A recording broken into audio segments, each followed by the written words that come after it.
दोस्तों, बेंगलुरु के एक छोटे से इलाके में 7 अगस्त को एक कुत्ता इंसान के कटे हुए हाथ को अपने मुंह में दबाए इलाके में घूम रहा था। तभी लोगों की नजर पड़ जाती है, जिसे देखने के बाद लोगों के पैरों तले जमीन खिसक जाती है। पूरे इलाके में सनसनी फैल जाती है। तभी इलाके के लोग पुलिस को सूचना देते हैं। सूचना मिलते ही पुलिस की टीम वहां पर पहुंचती है। पुलिस की टीम पहुंचने के बाद पहले तो उस कुत्ते से उस हाथ को बरामद किया जाता है, अपने कब्जे में लेती है। उसके बाद पुलिस की टीम उस इलाके में छानबीन करने लगती है। छानबीन करने के दौरान लगभग 5 किलोमीटर के दायरे में लगभग इंसान के कटे हुए 19 टुकड़े अलग अलग जगहों से मिलते हैं, जिसे बरामद करने के बाद पुलिस के पैरों तले जमीन खिसक जाती है। पुलिस भी सोचने पर मजबूर हो जाती है कि आखिर इस तरह की हत्या कोई इंसान कैसे कर सकता है। लेकिन जब इस मामले का खुलासा होता है, जो कहानी सामने निकलकर सामने आती है, जिसे जानने के बाद आपके भी पैरों तले जमीन खिसक जाएगी कि आखिर एक दामाद अपनी ही सास को इस तरह से मौत के घाट कैसे उतार सकता है और उसकी लाश को टुकड़े करके अलग अलग जगहों पर कैसे फेंक सकता है। दोस्तों, आखिर एक दामाद अपनी सास की हत्या क्यों किया? आखिर इसके पीछे का क्या कारण रहा होगा? आइए जानते हैं पूरी कहानी इस वीडियो में। पर वीडियो में आगे बढ़ने से पहले आप सभी से एक ही रिक्वेस्ट है कि वीडियो को लाइक कर दीजिए और चैनल को भी सब्सक्राइब कर दीजिए, ताकि मेरा हौसला बढ़ता रहे। दोस्तों, मेरा नाम है तबस्सुम खातून और आप सभी का मेरे चैनल पर स्वागत है। दोस्तों, आज की सच्ची घटना कर्नाटक के तुमकुरू जिले की है। दरअसल बेंगलुरु से लगभग 110 किलोमीटर दूर कोराटेगेरे के चिंपुगन हल्ली में बीते 7 अगस्त को एक कुत्ता इंसान के हाथ को अपने मुंह में दबाए घूम रहा था। जैसे ही वो कुत्ता इलाके में जाता है और लोगों की नजर पड़ती है, सभी के पैरों तले जमीन खिसक जाती है। सभी आपस में बातचीत करने लगते हैं। पूरे इलाके में सनसनी फैल जाती है। तभी उसमें से एक व्यक्ति पुलिस को सूचना देता है। पुलिस को सूचना मिलते ही पुलिस अपनी टीम के साथ उस इलाके में पहुंचती है। इलाके में पहुंचने के बाद सबसे पहले पुलिस उस कुत्ते से उस हाथ को छीनती है और अपने कब्जे में लेती है। कब्जे में लेने के बाद अब जो पुलिस की टीम होती है उस इलाके में छानबीन करने लगती है, लेकिन वहां पर तो कुछ नहीं मिलता है। अब उसके बाद जो पुलिस होती है सबसे पहले अपनी एक टीम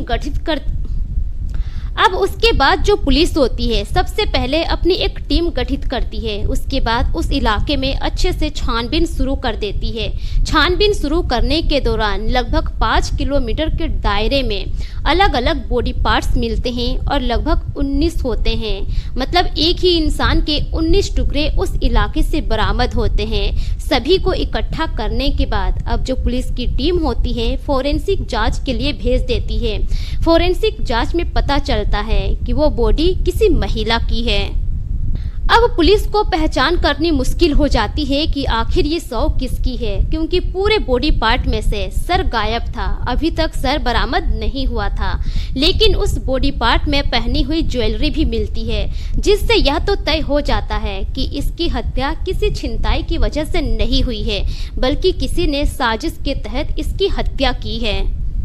अब पुलिस की टीम तुमकुरू के थानों में गुमशुदा महिलाओं की लिस्ट खंगालनी शुरू कर देती है। जांच में पता चलता है कि बी लक्ष्मी देवी उर्फ लक्ष्मी देवम्बा 3 अगस्त से गायब है। उनके पति बसवराज ने लक्ष्मी देवम्बा के लापता होने की गुमशुदगी की रिपोर्ट भी दर्ज करवाई थी। लक्ष्मी देवी का पति बसवराज बढ़ई का काम करता है। अब पुलिस जो होती है इस चीज को लेकर परेशान होती है कि जो 19 टुकड़े मिले हैं, आखिर उसमें से सिर कहाँ गया।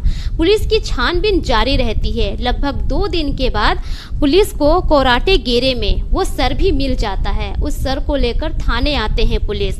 उसके बाद लक्ष्मी देवी के पति को वहां पर बुलाया जाता है पहचान करने के लिए। जब वो उस लाश को देखते हैं, यानी कि उस सर को, उसके बाद वो फूट फूट कर रोने लगते हैं और कहते हैं कि सर, ये मेरी पत्नी लक्ष्मी देवी का ही सर है। अब उसकी पहचान हो जाती है कि आखिर ये पूरी लाश किसकी है। तुमकुरू के एसपी साहब अशोक केवी ने इस मर्डर मिस्ट्री को सुलझाने के लिए कई तरह के टीम गठित किए, जिसमें से एक टीम को पता चला कि 3 अगस्त की दोपहर को एक सफेद रंग की एसयूवी कार हनुमंतपुरा से गुजरी थी। वो गाड़ी कोराटा गेरे की ओर गई थी। जांच में पता चला कि उस गाड़ी में जो आगे पीछे नंबर लगे हुए थे वो दोनों नंबर अलग अलग थे। अब शुरुआती जांच में पुलिस को एक अलग सा क्लू मिल गया इस केस को सुलझाने के लिए।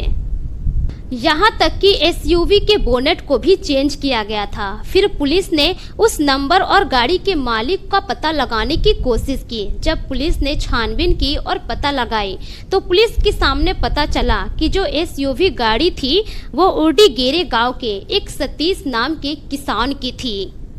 अब जो पुलिस की टीम होती है सतीश के कॉल रिकॉर्ड की जांच करती है। जांच में पता चलता है कि 3 अगस्त के दोपहर से ही उसका फोन स्विच ऑफ है, लेकिन उसी दिन दोपहर के वक्त से ही लक्ष्मी देवी भी लापता थी।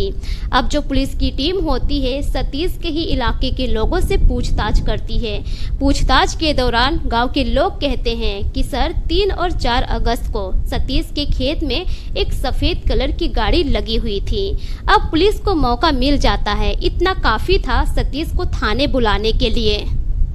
जब पुलिस पता लगाती है तो पता चलता है कि जो सतीश है वो चिकमंगलुरु में गया हुआ है। अब जो पुलिस की टीम होती है एक प्राइवेट कार में उसका पीछा करने लगती है। पीछा करने के दौरान सतीश को उसके एक साथी किरण के साथ होरांडू मंदिर में दबोच लिया जाता है। दोनों को पकड़कर थाने लाई जाती है। थाने में उन दोनों से पूछताछ की जाती है, लेकिन पूछताछ के दौरान दोनों अपने आप को बचाने के लिए पुलिस को गुमराह करने की कोशिश करती है। अब इसी बीच एसयूवी के मालिक के बारे में जानकारी जुटा रही दूसरी टीम को पता चला जो सफेद रंग की एसयूवी सतीश के नाम पर रजिस्टर थी। उसे 6 महीने पहले एक डेंटिस्ट डॉक्टर रामचंद्रैया एस ने खरीदा था। रामचंद्रैया एस कोई और नहीं है बल्कि मृतक लक्ष्मी देवी का दामाद है। लेकिन फोरेंसिक जांच में एक सच और सामने आया था कि महिला के बॉडी के टुकड़े प्रोफेशनल अंदाज में किए गए थे। अब जो पुलिस की टीम होती है रामचंद्रैया को थाने बुलाती है। थाने बुलाने के बाद उसके सामने सतीश और किरण को बैठा दिया जाता है। उसके बाद सतीश और किरण से पूछताछ की जाती है। अब जो सतीश होता है पूछताछ के दौरान वो बुरी तरह से टूट जाता है और वो सारी कहानी सच सच बता देता है। वो अपना जुर्म कबूल कर लेता है। जब वो अपना जुर्म कबूल करता है उसके बाद जो चंद्रैया होता है यानी कि डेंटिस्ट डॉक्टर वो भी अपना जुर्म कबूल कर लेता है और मजबूरी में वो भी सारी कहानी बयां कर देता है। जिस कहानी को बयां करता है, जो कहानी सामने आती है, पुलिस जब उस कहानी को सुनती है तो पुलिस के भी पैरों तले जमीन खिसक जाती है। दरअसल रामचंद्रैया बताता है कि 3 अगस्त 2025 को जो उसकी सास थी लक्ष्मी देवी वो उसकी बेटी से मिलने उसके घर गई थी। बेटी से मिलने के बाद वो दोपहर को अपने घर लौटने के लिए निकली हुई थी। तभी जो रामचंद्रैया होता है अपनी सास को अपनी सफेद कलर की गाड़ी में लिफ्ट देता है। अब जो उसकी सास होती है उस गाड़ी में बैठ जाती है, लेकिन पहले से ही उस गाड़ी में सतीश और किरण भी बैठा हुआ था। रामचंद्रैया ने अपनी सास को मारने के लिए सतीश और किरण को 4 लाख की सुपारी भी दी हुई थी, जिसमें से 50,000 रुपये उसने एडवांस में दिए हुए थे। अब जैसे ही गाड़ी कुछ देर आगे जाती है सतीश और किरण मिलकर उसकी सास को गला घोंटकर वहीं पर मौत के घाट उतार देता है। उसके बाद रामचंद्रैया अपनी सास की डेड बॉडी को सतीश के फार्म हाउस कोलाला में ले जाता है। कोलाला में ले जाने के बाद लगभग 24 घंटा के बाद अपनी सास की डेड बॉडी के वो टुकड़े टुकड़े करता है। उसके बाद 19 टुकड़े करने के बाद 5 किलोमीटर के ही दायरे में अलग अलग जगहों पर अपनी सास की डेड बॉडी के बॉडी पार्ट को वो फेंक देता है। जब पुलिस रामचंद्रैया से पूरी कहानी सुनती है, पूरी कहानी सुनने के बाद पुलिस हैरान हो जाती है। अब पुलिस सवाल करती है कि आखिर तुमने अपनी ही सास को इस तरह से मौत के घाट उतारा, उसके टुकड़े टुकड़े किए और इस तरह से अलग अलग जगहों पर क्यों फेंका? इसके पीछे का कारण क्या है? तुमने अपनी ही सास को क्यों मारा? तब जाकर रामचंद्रैया बताता है कि सर, दरअसल मैं अपनी सास से बहुत परेशान हो गया था। मेरी सास मेरी पत्नी तेजस्वनी को गलत एडवाइस देती थी, गलत रास्ते पर जाने के लिए वो दबाव बना रही थी। दरअसल जो डॉक्टर होता है रामचंद्रैया, उसकी उम्र 47 साल की है और जो उसकी पत्नी है लगभग 20 साल छोटी है। उन दोनों का 3 साल का एक बच्चा भी है। रामचंद्रैया को डर था कि कहीं उसकी सास उसका घर बर्बाद ना कर दे, क्योंकि जो उसकी पत्नी थी तेजस्वनी, वो उसकी दूसरी पत्नी थी। पहली पत्नी को छोड़ चुका था और पहली पत्नी से उसने तलाक भी नहीं लिया था। उसको डर अब इस बात का था कि कहीं मेरा दूसरा घर भी बर्बाद हो गया, दूसरी शादी भी टूट गई तो मैं कहीं का नहीं रहूंगा। बस इसी डर से पिछले 6 महीने से ही वो अपनी सास को मारने की प्लानिंग बना रहा था और प्लानिंग के तहत ही उसने वो सफेद कलर की गाड़ी सतीश के नाम पर खरीदी थी और तब से वो प्लानिंग बना रहा था कि कब मौका मिले और अपनी सास को मौत के घाट उतारे। लेकिन 3 अगस्त को उसे मौका मिल जाता है और प्लानिंग के तहत वो अपनी सास को मौत के घाट उतारता है। अपनी सास की डेड बॉडी को टुकड़े टुकड़े करता है और अलग अलग जगहों पर फेंक देता है। लेकिन कहते हैं ना कि कातिल कितना ही सातिर क्यों ना हो, कितना ही साजिश वो क्यों ना रच ले, एक ना एक दिन वो पुलिस की गिरफ्त में आ ही जाता है। पुलिस इस घटना पर, इस मामले में छानबीन करती है और लगभग 1 हफ्ते के अंदर ही पुलिस तीनों कातिल को गिरफ्तार कर लेती है। इस मर्डर मिस्ट्री का खुलासा कर देती है।